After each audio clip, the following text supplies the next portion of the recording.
L'élection présidentielle en Côte d'Ivoire approche à grands pas. Elle se tiendra dans 5 mois seulement. Et plus l'échéance se rapproche, plus l'actualité politique s'intensifie, rythmée par les actions des différents états-majors. Il est donc essentiel pour nous, ici à l'Intelligent TV, de la décrypter pour vous afin de mieux la comprendre. Vous êtes donc au bon endroit. Bienvenue sur les antennes de l'Intelligent TV dans ce nouveau numéro de votre émission La Revue de Presse Grand Format.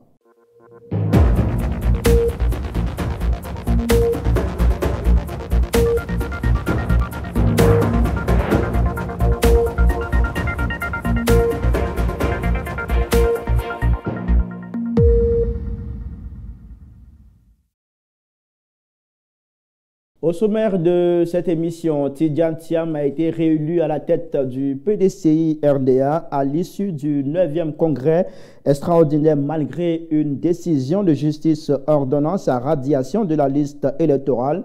Quel avenir pour l'ancien patron de Crédit Suisse et pour le PDCI RDA? Dans la foulée de cette réélection, Maurice Kakou Gikawe, ex-secrétaire exécutif en chef du parti, a démissionné de son poste de conseiller politique. S'agit-il d'un signe de malaise au sommet du PDCI RDA? On en parlera dans cette émission avec nos invités. Parallèlement, le RHDP poursuit son opération de séduction. L'Union des Soroïstes vient d'adhérer au parti au pouvoir. Faut-il y voir un Guillaume Soro de plus en plus isolé? Autant de sujets à analyser et à décrypter avec nos invités que j'ai le plaisir de vous présenter actuellement. Michel Betta, bonsoir. Bonsoir Khalil. Vous êtes le directeur fondateur du journal Le Bélier, un habitué de ce plateau. Bienvenue, merci d'avoir répondu à notre invitation. C'est moi qui vous remercie. Vous êtes sur ce plateau avec Thierry Adama, bonsoir. Oui, bonsoir Khalil. Vous êtes éditorialiste politique et écrivain. Vous êtes à votre première participation à l'émission La Revue de Presse Grand Format sur l'Intelligent TV. Exactement. On vous dit merci. Merci beaucoup, c'est moi qui vous remercie. Notre invitation. Merci, c'est moi qui vous remercie. Alors messieurs, on va tout de suite entamer le débat. 2 jours après avoir annoncé sa démission de la présidence du PDCI RDA, Tidjane Thiam a été réélu à la tête du parti. Seul candidat en lice, il a obtenu 99,77% des suffrages exprimés, soit 5190 voix lors du congrès extraordinaire tenu le mercredi 14 mai 2025. Le taux de participation s'est élevé à 92,70%.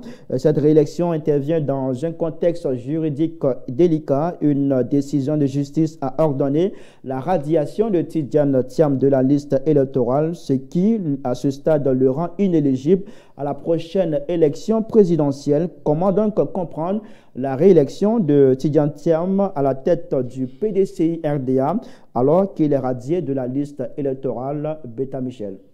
Oui, bon, j'aimerais d'abord encore une fois vous remercier pour l'occasion que vous nous offrez d'éclairer la lanterne de nos populations sur certains amalgames qui souvent sont sujets à prêter à interprétation et à caution. Hein.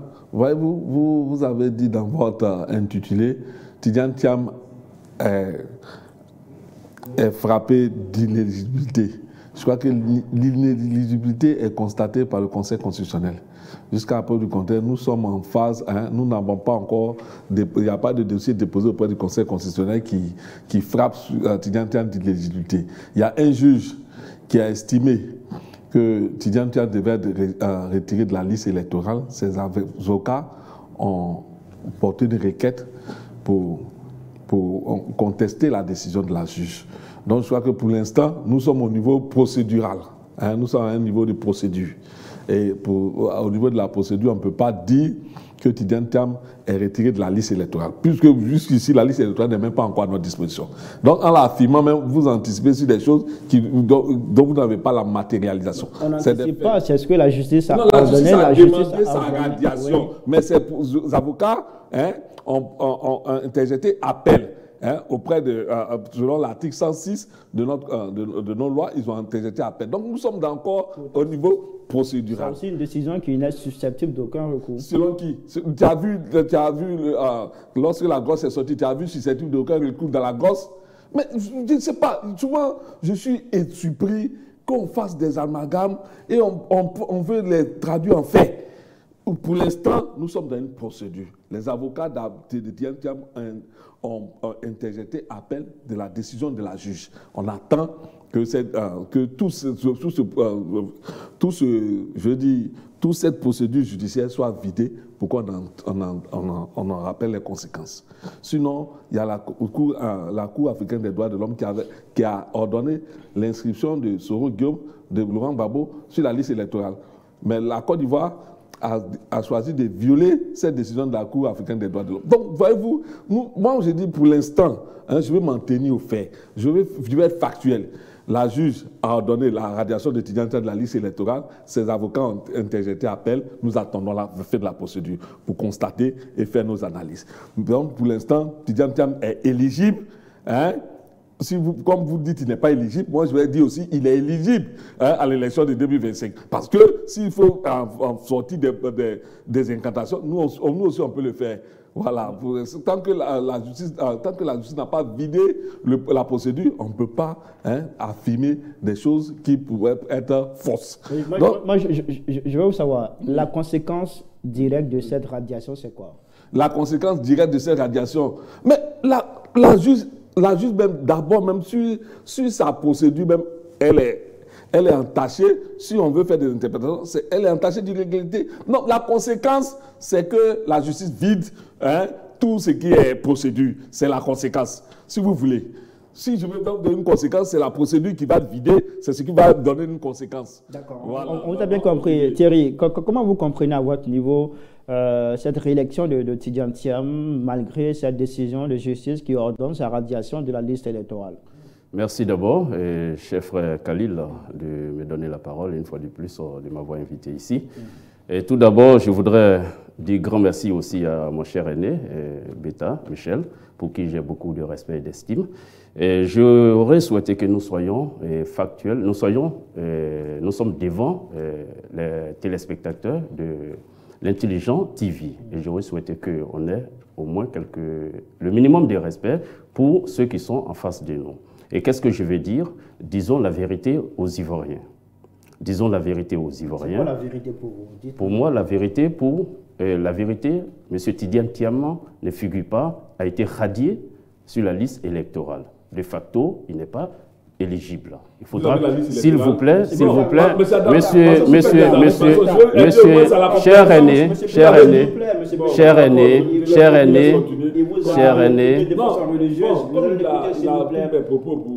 cher aîné, non, vous les laissez parler, vous allez pouvoir réagir après. Comme je viens de l'indiquer à l'entame de mes propos, j'ai beaucoup d'estime pour vous et j'aurais souhaité qu'aujourd'hui nous sommes en face des téléspectateurs de l'Intelligent d'Abidjan. Et pour le minimum du respect des téléspectateurs, il faudra qu'on laisse l'autre aller au bout de ses idées. Allez-y. Voilà. Donc, pour répondre à votre question, je voudrais vous répondre, disons, en abordant sous deux angles. D'abord, en amont, la démission du président du PDCI, M. Tidjane Thiam. Le dimanche 11 mai dernier, à 21 h, nous avons été surpris, tout le monde, tout comme vous, on a été surpris que le président du PDCI démissionne. À la grande surprise de tout, et à la surprise générale de tout le monde, il a démissionné. Et pour moi, selon moi, ma vision, c'est un aveu subtil, politiquement parlant. Un aveu subtil de quoi? Justement, je m'explique. Depuis le 22 décembre 2023, M. Tidjane Thiam a été élu président du PDCI. Depuis lors, tous les communicants, le porte-parole, ils sont passés sur tous les médias, tous les plateaux de télévision. Ils ont crié urbi orbi sur tous les toits que M. Tidjane Thiam est éligible. Vous l'avez dit, à commencer par mon cher co-débatteur, M. Michel Beta. Ils ont dit que M. Tidjane Thiam ne souffrait d'aucun problème avec la constitution ivoirienne. Là, c'est factuel. Je ne suis pas en train d'inventer. Donc, si M. Tidiane Thiam revient encore nous dire qu'il démissionne parce que actuellement il est attaqué en justice, voyant que je suis en train de... voyant que les verdicts ne seront en sa défaveur, il a court-circuité la justice. C'est comme la politique du gribouille. Je ne sais pas si vous connaissez la politique du gribouille. La politique du gribouille, c'est ce personnage légendaire qui, voyant la pluie venir, décide de se jeter à l'eau. Donc, voici ce que le président Tidiane Thiam nous a prouvé.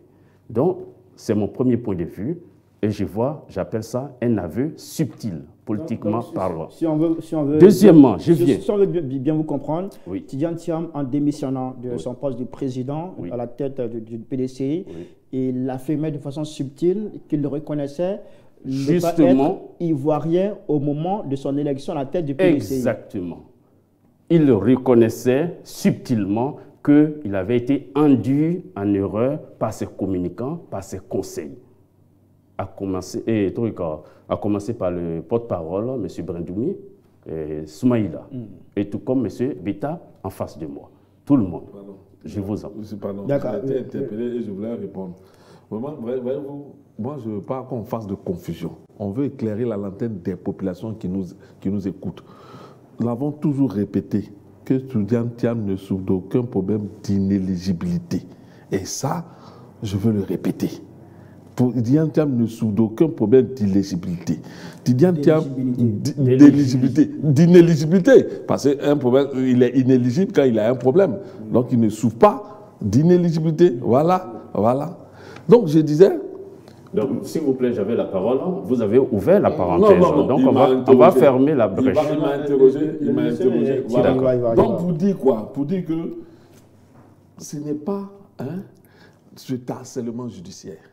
Ce n'est pas cette manière d'instrumentaliser la justice à des fins politiques qui vont nous faire dire autre chose que ce qui est. Moi, je le dis pourquoi. Vous savez, lorsque le contentieux électoral s'est présenté, des personnes, et non des moindres, ont contesté l'inscription sur la liste électorale de certains individus. Je veux parler du député Assalé Temoko. Il a envoyé des éléments de preuve pour demander la radiation de ces personnes-là du fait que leur nationalité était mise en doute. Le juge lui a dit quoi? Non, sur la base du contentieux électoral, je ne peux pas statuer sur une question de nationalité. Et pour cela, il faut me saisir en chambre administrative pour que je puisse statuer dessus. Parce que la loi est claire. Aujourd'hui, pour le cas de Tidiane Thiam, un juge qui est saisi dans le cas du contentieux électoral se prononce sur la nationalité de Tidiane. Mais tu vois, on est passé par tellement d'étapes que souvent on oublie de rappeler les faits et on veut s'en tenir à quelques arrangements parce que ça nous arrange. Mais je vous dis quoi simplement? Que jusqu'à aujourd'hui, si Tidiane Thiam a décidé de démissionner de la tête du PDCI, mais il a traduit les raisons. Un harcèlement judiciaire, une manipulation de la justice à des fins politiques. C'est ce qui l'a emmené, parce que aussi il faut faire preuve d'intelligence. Quand tu es face à des adversaires qui, tous les jours, créent de nouvelles astuces ou bien de nouvelles stratagèmes pour t'empêcher d'atteindre ton objectif. C'est pourquoi il a démissionné et le PDCI a convoqué un 9e congrès extraordinaire au cours duquel le président Tidiane Thiam a été brillamment élu. Donc, c'est vous dire que Tidiane Thiam, sachant les manipulations qui sont faites au niveau de la justice, a décidé par un stratagème politique, c'est ce qui montre même sa hauteur d'esprit, sa sagesse, pour ne pas sombrer dans la violence, pour ne pas entraîner le pays. Là où les autres, quand ils étaient dans ces cas de figure-là, je peux parler du président actuel, on a vu, quand le RDR, il était président du RDR, lorsque la justice lui a collé une décision qui l'empêchait d'être candidat, qu'est-ce qu'on n'a pas vu ici? Il a demandé à ses militants de descendre dans les rues, que le pouvoir est dans les rues. Ils ont cautionné tout sortes de dérives politiques. Aujourd'hui, Le président Tidjane Thiam ne peut pas sombrer dans ce genre de dérive-là. Il choisit la stratégie politique, c'est à saluer. Parce que c'est une opposition mature, une opposition démocratique qui est en face de on vous a bien compris. Alors, est-ce qu'on peut diriger efficacement un parti politique pour le cas du PDCI-RDA avec ces problèmes judiciaires que connaît Tidjane Thiam? Est-ce que vous pensez qu'il peut diriger efficacement le PDCI-RDA? D'abord, je voudrais aller au bout de mes idées puisque j'ai été interrompu par mon cher aîné. J'aurais souhaité aller au bout de mes idées. Tout ce qu'il a dit avant de revenir à votre question. Et après sa démission, dans la foulée, un congrès extraordinaire a été organisé. Et donc, il a été réélu. Et moi, j'appelle ça, puisque la question c'était de savoir si la réélection de M. Tidjane Thiam était... Votre analyse exactement. De la réélection de Tidjane Donc, pour Thiam. moi, la réélection de M. Tidjane Thiam est un épiphénomène. Un épiphénomène, pour être encore plus concret, je dirais c'est une comédie politique. Une comédie politique dans la mesure où M. Tidjane Thiam est attaqué, il a évoqué un harcèlement judiciaire pour pouvoir rendre sa démission. Et un harcèlement judiciaire qui est toujours entre les mains de la justice, qui doit rendre le verdict, je crois bien, le 22 mai. Vous reconnaissez qu'il y a un harcèlement judiciaire? Je ne suis pas en train de dire. J'ai juste emprunté les mots à M. Tidjane Thiam. Il a rendu la démission sous prétexte qu'il est harcelé judiciairement. N'est-ce pas? Donc, de ce fait, il a démissionné. Un congrès extraordinaire éclaté a été convoqué. Et le bureau politique installé sous la mandature de M. Tidjane Thiam va réélire encore M. Tidjane Thiam. Convoque le congrès et M. Tidjane Thiam est réélu. Donc pour moi, c'est d'abord une comédie politique. Monsieur Beta, monsieur, non, vous n'allez pas m'aider. Monsieur Beta, s'il vous plaît, vous aurez votre temps pour vous êtes un journaliste, je suis journaliste, vous n'allez pas m'aider. Allez-y Thierry Adam, allez-y, Thierry Adam. Donc, franchement, j'aurais souhaité que, étant mon aîné, comme je l'ai interpellé, bien avant là. Donc, du coup, j'aurais souhaité qu'on me laisse aller au bout de allez-y, donc, de ce pas, pour moi, c'est d'abord une comédie politique, puisque M. Tidjane Thiam est toujours entre les mailles de la justice. Donc, pour vous, avec ces démêlés judiciaires que Tidjane Thiam connaît, il ne peut pas diriger efficacement le PDCI? Absolument pas, absolument pas. Et j'allais en venir. Et si M. Tidjane Thiam et le PDCI ont besoin de mes services, je pourrais leur proposer mes services. Parce que là, à l'instant où nous sommes, M. Tidjane Thiam se trouve dans les problèmes. Il ne peut pas gérer efficacement le PDCI de mes parents, de mon père. Puisque mon père, il était PDCI. Même si moi, je ne le suis pas, de mes parents. Franchement, le PDCI mérite mieux que tout ce que nous sommes en train de voir actuellement. Donc pour moi, M. Tidjane Thiam, franchement, il n'est pas le cheval gagnant du PDCI. D'accord, c'est bien noté. Beta Michel, est-ce que vous pensez de façon objective que Tidjane Thiam peut gérer de façon efficace le PDCI quand on sait tous ces problèmes judiciaires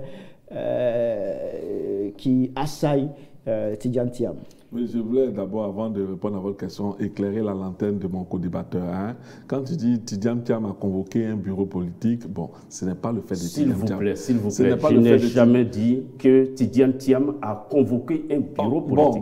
Non, je me reprends. Je me reprends. Tes propos sont déjà dans la boîte. Justement, moi je me reprends. Justement, moi, puisque peut-être... Non, puisque moi, vous me permettez de reprendre ce que j'ai dit. Non, j'ai dit, j'ai dit et je répète. J'ai dit et je répète. Le bureau politique qui a convoqué le congrès extraordinaire éclaté était un bureau politique issu de la mandature du président Tidjane Thiam. Ça n'a rien à voir avec Tidjane Thiam à convoquer. La mandature, oui. Donc, les téléspectateurs vont faire la différence entre tes propos. Mais ce que je voulais savoir, vous savez, vous dites Tidjane Thiam est empêtré dans des problèmes judiciaires. C'est ça? Est-ce qu'il peut diriger efficacement? Est-ce qu'il peut diriger? Mais l'histoire récente de notre pays nous montre que celui qui est au pouvoir actuellement a été empêtré dans des problèmes judiciaires plus graves que ceux de Tidjane Thiam. Lui-même va lui contester sa nationalité. On dit qu'il n'est pas ivoirien, le président Ouattara. Mais il a bravé par des moyens qu'on ne veut pas répéter ici. Tous ces problèmes judiciaires-là, et il est au pouvoir aujourd'hui. Et vous demandez à Tidjane Thiam, est-ce qu'il peut diriger son parti parce que la justice la harcèle, parce que la justice est instrumentalisée à des fins politiques? Vous lui demandez ça? Moi, je crois que ce n'est pas la question aujourd'hui. La question, c'est qu'est-ce que le PDCI veut pour 2025? Et les militants l'ont démontré. Lorsque le Congrès extraordinaire a appelé à aller élire un nouveau président, mais vous avez vu combien de fois ils sont sortis? Il a eu le plus gros score que ce qui s'était passé même en 2023. Donc, c'est vous dire que le PDC est dans une dynamique. Et il a choisi pour cette dynamique-là le président Tidjane Thiam. Parce qu'il estime que Tidjane Thiam peut, comme le dit le porte-parole, plus que jamais le ramener au pouvoir en 2025. Le PDCI et ses militants, moi je crois que c'est ce qu'il faut comprendre, c'est ce qu'il faut lire. Sinon, les questions juridiques, les questions judiciaires, je pense que le PDCI est suffisamment mature pour comprendre que quand on instrumentalise la justice, ça retourne même contre ceux qui le font. Parce qu'aujourd'hui, ils n'ont fait que faire une publicité encore plus à Tidjane Thiam. Parce que comment on peut comprendre que quelqu'un qui a été ministre en Côte d'Ivoire, qui a été l'un des plus brillants étudiants ivoiriens dans ce monde, je dis dans le monde, parce qu'on nous l'a présenté en 87, si j'ai bonne mémoire, comme le premier Ivoirien à rentrer en Polytechnique. Aujourd'hui, une justice instrumentalisée, Dieu dit qu'il n'est pas Ivoirien à un moment donné et qu'il ne peut pas briguer le poste d'un président d'un parti politique. Et vous pensez que si cette base-là, cette personnalité-là, et tous ceux qui la soutiennent aujourd'hui vont accepter de se laisser entraîner dans ce jeu juridique-là, elles ont compris. Elles ont compris que si elles veulent revenir au pouvoir, je parle des militants du PDCI et tous ces sympathisants, toutes ces populations-là, elle a compris que si elles veulent mettre fin à la gestion des 15 ans de pouvoir du RADP, elle n'a qu'un seul candidat, et c'est Tidjane Thiam. Et c'est pourquoi, lorsqu'on a dit d'arrêter parce que c'est gênant quand même. C'est pour les téléspectateurs, je ne le dis pas pour moi. Mais pour moi, je peux continuer. Oui, je disais, c'est parce que les Ivoiriens veulent mettre fin à ces 15 ans de pouvoir, de manipulation de la justice, d'instrumentalisation des lois du pays, quand on a fini 2 mandats et qu'on veut faire un 3e mandat, un 4e mandat, que tout le monde estime être trop de trop, mais les Ivoiriens veulent mettre fin à cela pour avoir une gestion politique transparente, une gestion politique qui rassure. Et ils ont trouvé un cheval. Alors, monsieur, la question suivante que je voudrais vous poser, que révèle cette réélection de Tidjane Thiam à la tête du PDC? Est-ce que ça révèle une unité stratégique ou une absence d'alternative crédible? Justement, avant de répondre à la question, je voudrais revenir sur quelque chose. J'aurais souhaité que le timing qui est donné à moi, s'il vous plaît, monsieur. Le timing est respecté, monsieur. Absolument pas, absolument pas, absolument pas. J'ai l'impression que... Vous avez tous le même temps de parole. Absolument pas. Allez-y. C'est pas le constat. J'ai l'impression que mon co-débatteur pense qu'en criant haut et fort, c'est là. Je suis vraiment désolé. Je suis vraiment désolé. Monsieur Thierry, vous pouvez m'écouter, s'il vous plaît. C'est pas vraiment. Je pense pas que ça soit décent, que ça soit courtois de penser que votre co-débatteur est en train de crier sur un plateau. Il n'est pas en train de crier, il est en train de faire son développement. Il a le droit d'utiliser le ton qu'il veut pour exprimer ses sentiments, ses idées. Non. Je n'ai pas dit de crier. Vous pensez qu'il est en train de crier, mais ce n'est pas pour toi de le dire, s'il vous plaît. S'il vous plaît. Ce n'est pas pour toi de le dire, s'il vous plaît. J'ai posé une question. On va essayer d'avancer dans le débat. Oui, on va essayer d'avancer dans le débat et puis éviter les pics. Ça ne sert à rien. Les Ivoiriens n'en veulent pas, ils veulent savoir ce que nous pensons, ce que vous pensez de ce sujet. C'est pourquoi je pose la question, est-ce que selon vous Thierry, cette réélection de Tidjane Thiam, est-ce que ça n'exprime pas une unité stratégique comme le pensent les militants du PDCI, ou vous pensez que c'est une absence d'alternative crédible? Comme j'ai eu à le dire dès le départ, d'abord c'est une comédie politique. Une comédie politique dans la mesure où Tidjane Thiam, en revenant, il a cru pouvoir court-circuiter la justice. Il a cru pouvoir contourner la décision de la justice en revenant, en rendant sa démission et revenir après. Parce que l'instant où, le 22 décembre 2023, Thierry, il n'était pas... Si vous me permettez, on va aller rapidement parce qu'on a un C'est impératif de c'est temps pour tout à simplement. respecter parce que vous revenez sur des choses que vous avez déjà dites. Je voudrais qu'on puisse avancer. D'accord. Cette réélection d'étudiants Thiam, c'est une unité stratégique que vous voyez à travers cette réélection. Vous pensez que c'est une absence d'alternative crédible qui fait que Tidjane Thiam a été réélu à la tête du PDCI? Non seulement une absence d'alternance crédible, mais aussi, je vais appeler ça une noyade politique. Parce que, pour moi, le ministre Tidjane Thiam ne fait que empirer sa situation actuellement. Parce que là, il vient de donner raison à tous ces détracteurs qui pensent que M. Tidjane Thiam n'est pas l'homme qu'il faut pour le PDCI. Pourquoi? Parce que le faisant, revenant et dire et rendre démission, et à moins de 72 heures, il revient encore pour être réélu à la tête du PDCI. Pour moi, franchement, non seulement ce timing mérite le record Guinness, mais en plus, je pense que c'est une insulte à l'égard des militants du PDCI. Partant de là, par ricochet à l'ensemble des Ivoiriens. D'accord. Alors, Beta Michel, le parti ne risque-t-il pas d'entrer dans une impasse politique? Vous voyez-vous l'impasse? Où voyez-vous l'impasse? C'est une question que... Oui, mais parce que, en fait, le parti est engagé dans une dynamique de reconquête du pouvoir. Et pour ne pas que les harcèlements judiciaires aient raison de mettre le parti sous tutelle, c'est ce que Tidjane Thiam a compris.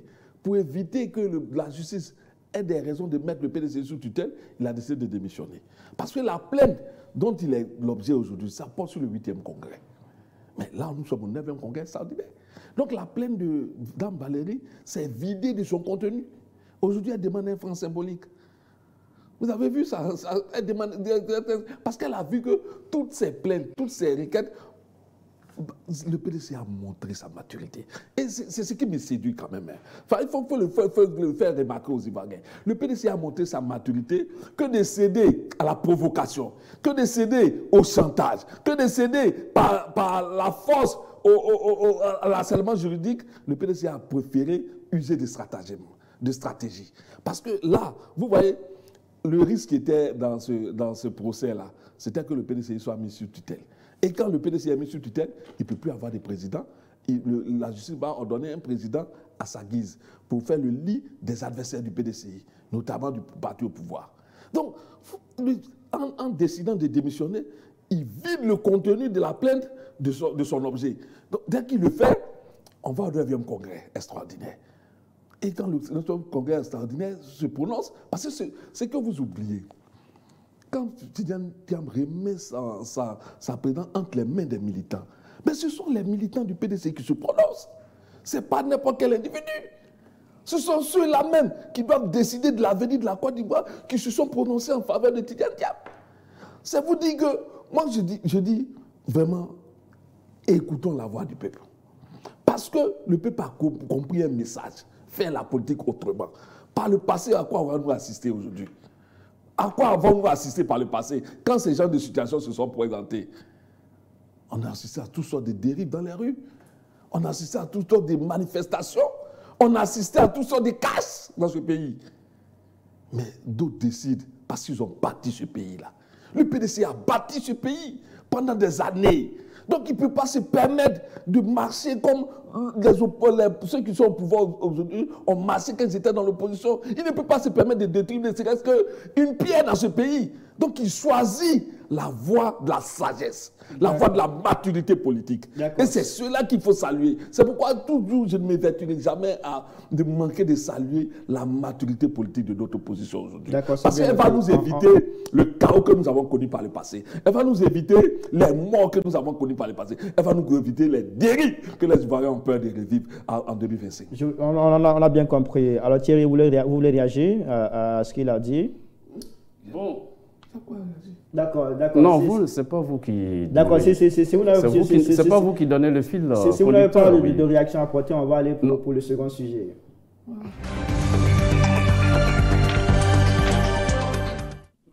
Nous sommes de retour sur les antennes de l'Intelligent TV. Vous suivez votre émission La Revue de Presse Grand Format, votre émission de décryptage de l'actualité nationale et internationale. Nous sommes vendredi 16 mai 2025. Nous allons aborder à présent le deuxième sujet de cette émission, 24 heures après le 9e congrès extraordinaire ayant entériné la réélection de Tidjane Thiam à la tête du PDCI RDA. L'ancien secrétaire exécutif en chef du parti, Maurice Kakou Gikawe, a annoncé sa démission de son poste de conseiller politique. L'annonce a été faite via un communiqué publié sur sa page Facebook le jeudi 15 mai 2025.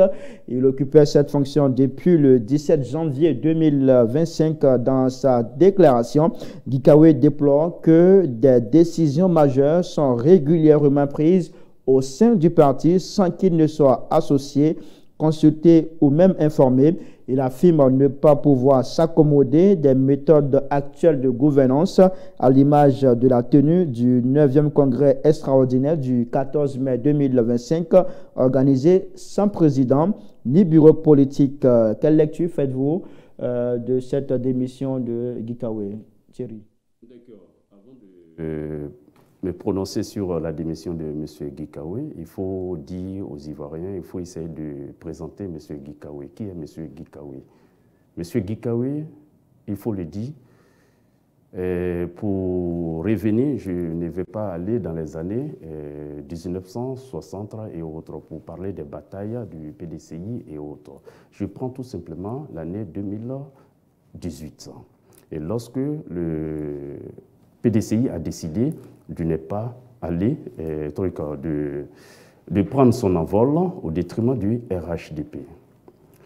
M. Gikawe a été l'un des piliers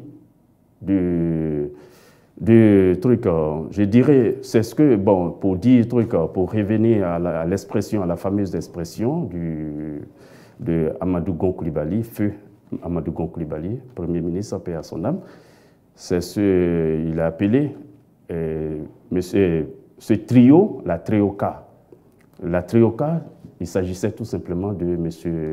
Akoso Benjo, le maire Akoso Benjo, M. Gikawe, Maurice, le ministre Gikawe et Jean-Louis Billon.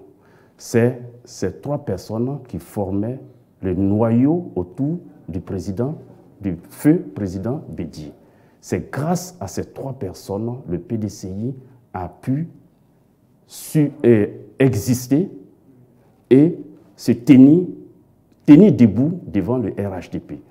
Face à la machine écrasante du RHDP, ce sont ces trois personnes qui ont pu soutenir Bédié pour que le PDCI puisse exister, pour qu'on puisse parler du PDCI aujourd'hui.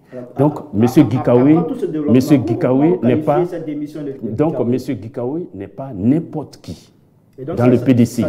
Je reviens, pour revenir à votre question, il faut que j'essaie de dire d'abord qui est M. Gikawe. Donc, partant de ce fait, s'il arrivait que ce monsieur démissionne du PDCI, il y a lieu à s'interroger. Parce que pour moi, M. Gikawe, le PDCI coule dans les veines de M. Gikawe. Lorsque vous avez lu son communiqué, lorsque vous avez... il a dit, je reste tout de même à la disposition du PDCI. Bien qu'il ait les frustrations. Imaginez, je suis conseiller politique du président du PDCI et des décisions politiques sont prises sans me consulter. Khalil, de vous à moi, quelle sera votre réaction? Et je pense que c'est une démission justifiée, juste. Et je dirais même, il a mis du retard. Et qui met en mal le PDCI quelque part? Parfaitement. Et je vous le promets, je ne suis pas en train de me dire ou bien dire des insanités. Je pense que c'est là, il aura un séisme. Le PDCI va vivre encore une turbulence plus atroce que celle que que celle que le PDCI est en train de vivre actuellement. Béta Michel, vous le pensez? Non, c'est dans son esprit. Il ne faut pas lui en vouloir, c'est dans son esprit. Donc, c'est pour dire que de Gikawe, nous avons beaucoup de respect tous, parce que tous avons assisté à son combat. Mais je crois que jusqu'ici, il était conseiller du président. Et en tant que conseiller, le président a plusieurs conseillers. Et il consulte les conseillers en fonction de sa volonté, parce que c'est de son pouvoir discrétionnaire. C'est-à-dire, ce n'est pas parce qu'il n'a pas,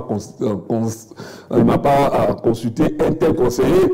Sinon, tu ne vas pas me dire que le président Ouattara, qui est au pouvoir, qui a plusieurs conseillers, il est réuni chaque fois qu'il va prendre une décision. Non, je crois qu'il faut donner au président son pouvoir.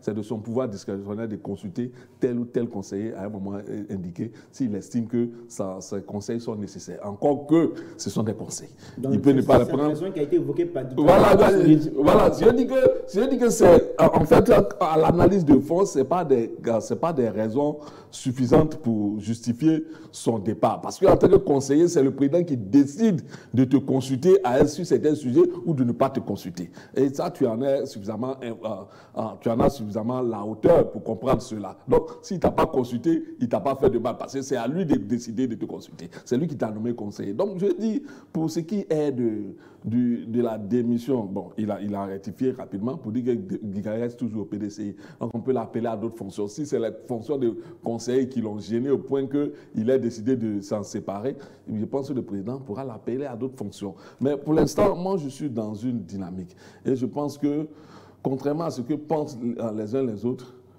on n'a jamais vu les militants du PDCI aussi spontanés dans l'action. Depuis longtemps, on a qualifié le PDCI d'un parti moribond, endormi.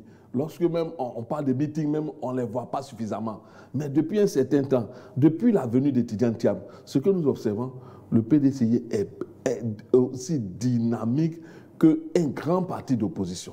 Donc, aujourd'hui, je crois que les militants ont compris que le pouvoir est à leur portée. C'est vrai que dans la route du pouvoir, on peut avoir quelques divergences de vues. Est-ce que le pouvoir ne s'éloigne pas? Non, ça se rapproche avec cette démission de Guy Kawe, qui est quand même une figure importante du PDCI-RDA. Vous l'avez même reconnu. Est-ce que ça n'exprime pas une sorte de malaise à la tête du PDCI-RDA? Vous savez, vous voulez qualifier une démission de malaise, je dis de vous référer en 2020. Je pose la question pour qu'on puisse comprendre. Lorsque le président Ouattara, après c'est notre histoire commune, lorsque le président Ouattara a choisi Feu Amadou Go, il y a eu des démissions. Mais le pouvoir ne s'est pas éloigné d'eux, pour autant. C'est pour vous dire qu'une démission, ça arrive. Quelquefois, certaines personnes ne sont pas contentes et elles décident de... Donc, vous avez la même capacité de conquête du pouvoir. La même capacité, les militants du PDCI le démontrent. Ils sont aujourd'hui déterminés à reconquérir le pouvoir. Et vous le voyez dans chacune de leurs sorties. Vous vous souvenez, lorsqu'on devait rendre le verdict, je pense qu'il y a plus de 2 semaines, une semaine par là, le verdict de Dame Yapo, et qu'ils ont appelé à une rencontre au plateau.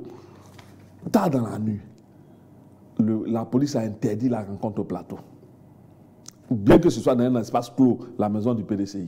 Mais tard dans la nuit aussi, le PDCI a appelé ses militants à se réunir à Cocody. Vous avez vu comme le déferlement humain qu'il y a eu là-bas. Ça vous dit qu'aujourd'hui, le PDCI, il suffit d'une seule claquette de doigts et les militants se déterminent comme si jamais ils n'ont été. Le PDCI revit les années de gloire de 1960 pour la conquête de l'indépendance de la Côte d'Ivoire. Le PDCI est dans une dynamique et ses militants l'ont compris. C'est pourquoi je m'offusque un peu que certains décident de se mettre en marge. Mais quand tu sais lire l'air du temps, tu crois qu'il est temps que tous les militants du PDCI se mettent en marche pour la victoire. Parce que c'est la victoire qui permet de partager quelque chose. La défaite, on ne partage rien dans la défaite. Donc c'est la victoire qui est à leur porte. C'est à cela que chacun devrait se déterminer pour travailler à cette victoire-là. Et je pense que c'est le PDCI qui gagne. Je voulais que vous puissiez vous prononcer sur cette autre raison qui a été avancée par Guy Kawe. Il dit ne pas pouvoir s'accommoder des méthodes actuelles de gouvernance à l'image de la tenue du 9e congrès extraordinaire du 14 mai 2025, organisé sans président ni bureau du congrès. Thierry, comment vous comprenez, comment vous analysez cette raison qui a été avancée par Guy Kawe? Justement, je l'ai dit tantôt que l'action, ce que nous avons vécu en espace de 72 heures, avec l'organisation du congrès extraordinaire éclaté du PDCI. Et comme je l'ai dit, on peut les classer dans le record Guinness. Pourquoi? Parce que vraiment, ça n'a jamais été vu, ça n'a jamais été réalisé ici en Côte d'Ivoire, à moins que mon co-débatteur me contredise. Donc, au regard de tout cela, je pense que ce que M. Gikawe vient de dire, c'est totalement fondé. Ça aurait été, moi, mes réactions seront les mêmes et j'allais réagir de la même manière. Ce qu'il vient de dire, c'est pratiquement le sentiment, le ressenti de tous les militants du PDCI. Et comme je l'ai dit, il aura un séisme. Il me dit que c'est une vue d'esprit. Je lui concède. Ce sont ses propos, donc allez, aucun souci. Mais nous sommes témoins, nous sommes contemporains, et je laisse l'avenir nous dira ce que je suis en train. L'avenir va nous confirmer ce que je suis en train de dire. Pour rebondir encore sur parce que je viens de le dire, nous avons du respect pour les téléspectateurs de l'intelligent TV. Il faudra que nous devons dire des choses qui sont vraies, qui sont factuelles, parce que les gens nous regardent. Nous devons avoir du respect pour ces personnes qui nous regardent, qui nous suivent. Monsieur Beta vient de dire, loin de l'attaquer, il vient de dire quelque chose. Et il le dit de façon, à chaque fois il le dit, la justice est inféondée. La justice est tantôt comme ça, comme ça, comme ça. Franchement, j'aurais souhaité qu'on respecte notre justice. La justice actuelle n'est pas le résultat du RHDP. Les juges qui jugent actuellement sont des juges qui étaient là depuis le temps de PDCI, qui étaient là depuis le temps de Guéhi, qui étaient là depuis le temps du FPI sous Laurent Gbagbo. Et le RHDP a hérité de la justice ivoirienne, de tous ces régimes qui se sont succédés à la tête du pays. Donc, de grâce, évitons d'insulter nos juges. Là, c'était le point, c'est ce que je voulais rectifier rapidement. Maintenant, il a aussi omis quelque chose en disant, il a aussi, je vais vous laisser la parole, s'il vous plaît, faut pas, s'il vous plaît, voilà. Il a aussi dit quelque chose, il a fait, disons, il a fait sciemment, je peux le supposer, en disant un conseiller, sans préciser un conseiller politique.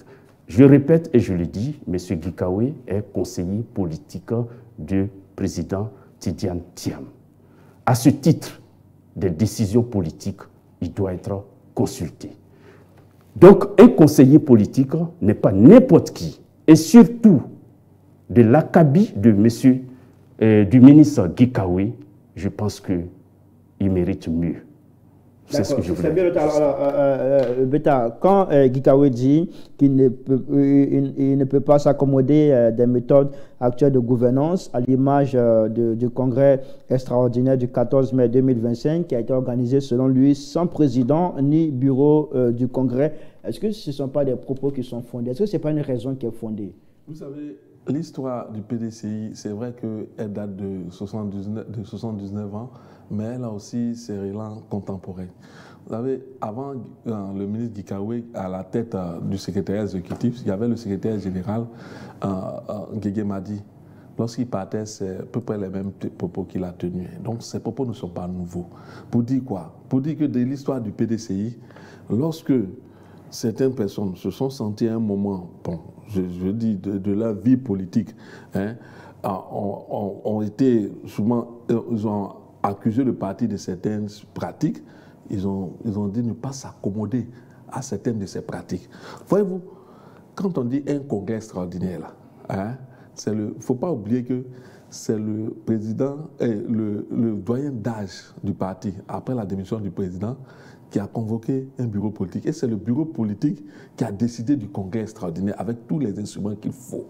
Est-ce que le PDCI fait obligation quand on veut convoquer un congrès extraordinaire, de mettre les instances là dont il parle là d'abord. Il parle du président. Oui, est-ce que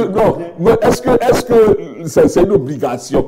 Parce que ce qui n'est pas interdit. C'est quand même un Oui, mais je vais dire, non, selon les textes, ce n'est pas une obligation. Et le bureau politique sait mieux que quiconque quelle est la démarche à faire pour un congrès extraordinaire. Le bureau politique, c'est plusieurs de ces grands esprits du PDCA qui se réunissent. Auprès de 500 et plus. Donc vous comprenez que quand il a pris une décision, moi je ne peux que observateur de la scène politique, ne peut que me plier. Et je pense qu'il a pris cette décision en sachant ce qu'il y a à faire pour le parti. Vous n'oubliez pas que le parti était menacé d'être mis sous administration provisoire. Et quand c'est comme ainsi, ce n'est même plus Guy Karoué qui décide, ce n'est plus un membre du bureau politique qui décide, ce n'est même plus un président intérimaire qui décide, mais c'est la justice qui va décider pour tous les militants du PDCI. C'est ce que les militants n'ont pas voulu. C'est pourquoi quand on les a appelés à aller voter, ils sont sortis nombreux. Des vieilles personnes qui depuis longtemps même ne votaient pas sont sorties pour aller voter. Ça vous dit que le PDCI a compris le subterfuge de la justice. Comme il le disait tantôt, je vais revenir dessus. Vous savez, c'est pourquoi j'aime toujours rappeler l'histoire récente de notre pays. On est en 99. Lorsqu'on jette la direction du RDR, le parti dirigé par Alassane Ouattara, le président actuel, en prison, comment il qualifie la justice? D'instrumentaliser, de manipuler par le pouvoir. Tous les noms d'oiseaux, de pieds ont été attribués à la justice. Ce n'est pas parce qu'aujourd'hui Tidjane Thiam le dit, parce que je prête les propos de Tidjane Thiam qui a dit qu'il y a un harcèlement judiciaire contre le PDCI, il y a une instrumentalisation de la justice contre le parti. Il a dit dans son discours. Donc, il ne faut pas me prêter ce dont on dit par le passé et aujourd'hui tu es en train de défendre. Moi, je vais finir par là. Vous savez, nous sommes en train de parler aux Ivoiriens. Et ce que nous devons dire aux Ivoiriens, c'est pour les rassurer, pour qu'ils aient l'élection. Ce que nous devons faire pour les Ivoiriens, c'est pour leur dire que la classe politique ne peut pas instrumentaliser les outils de gouvernance, de démocratie, et puis se sentir mieux que les autres. Parce qu'aujourd'hui, qu'est-ce qu'on observe quoi? On va dans un processus électoral où la majorité des candidats significatifs sont écartés. Et vous pensez qu'on va attribuer cela à qui? Parce que c'est l'instrument de la justice qui a été utilisé pour les écarter. Que ce soit Tidjane Thiam, que ce soit Laurent Gbagbo, que ce soit Cyril Guillaume. Mais on ne peut pas tolérer ça en tant que démocrate. C'est condamnable. Même nous-mêmes qui sommes en Côte d'Ivoire. Encore que nous, on peut dire que bon, nous sommes des Ivoiriens, mais même à l'extérieur, il y a un député français qui a tiré la sonnette d'alarme parce qu'ils savent qu'on est en train de réunir les instruments, les éléments pour aller plonger dans une crise plus grave que celle que nous avons vécue en 2010 et pour laquelle on a eu appel à la communauté internationale qui est venue bombarder des sites importants de notre pays, la présidente de la République, afin de nous séparer. Vous voulez qu'on vive ça encore? Non. Moi, j'ai dit non. Et si j'ai un effort à faire pour ne pas que ça se répète, je le ferai au prix de n'importe quel prix. Parce que je pense que la vie des Ivoiriens est plus importante que tout. D'accord, vous avez bien compris. On va partir pour le troisième et dernier sujet. Adhésion de l'Union des Soroistes au RHDP. Guillaume Soro de plus en plus isolé, messieurs. Comme vous l'avez appris à travers la presse, le RHDP vient d'enregistrer une nouvelle adhésion. L'Union des Soroistes, un mouvement de plus de 500 membres selon les informations qui ont été communiquées. L'annonce a été faite le jeudi 15 mai 2025 lors d'une cérémonie organisée au siège du parti présidentiel à Cocody. Pour le président de ce mouvement, Macky Ouattara, cette décision ne représente pas une trahison de leur histoire politique, mais plutôt une fidélité renouvelée à leurs principes. Beta Michel, impression sur cette adhésion? À l'approche des élections, le RHDP a décidé de faire un mercato, comme on l'appelle dans la scène footballistique. C'est-à-dire qu'il recrute tout azimut.